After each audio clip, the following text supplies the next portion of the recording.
આ સંપ્રદાયની અંદર મહાપુરુષો થઈ ગયા. પૂજ્ય સ્વામી બેઠા છે, કૃષ્ણ સ્વામી.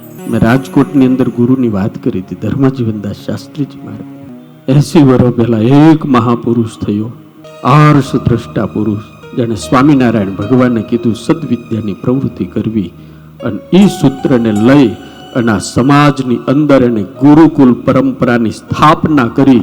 અને મારા બાપ, આજે મને ચોખ્ખું કહેવામાં કોઈ સંકોચ નથી, જોઈ મહાપુરુષ પ્રગટ ન થયા હોત તો સંપ્રદાયની અંદર અત્યારે જે સરસ મજાનું નવીનીકરણ દેખાય ન હોત.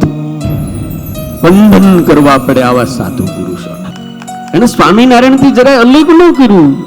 એને આચાર્યને એકવાર તારવા નહીં, એને દેવને તારવા નહીં, મહારાજના સિદ્ધાંતને તારવા નહીં, એને રામકૃષ્ણ ગોવિંદ નો બદલું, એને નવીનજી મૃત નો બદલું, એને આરતી નો બદલી.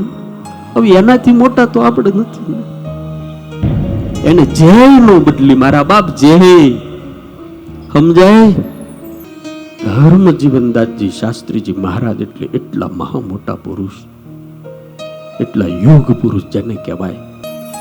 હજારો નહીં લાખો છોકરાઓને ગુરુકુલમાં સત્સંસ્કાર આપીને વિદ્યા ભણાવી અને વિશ્વ લેવલે સફળ બિઝનેસમેનો બનાવ્યા. આજે એની પરંપરામાં આ મહાપુરુષો છે.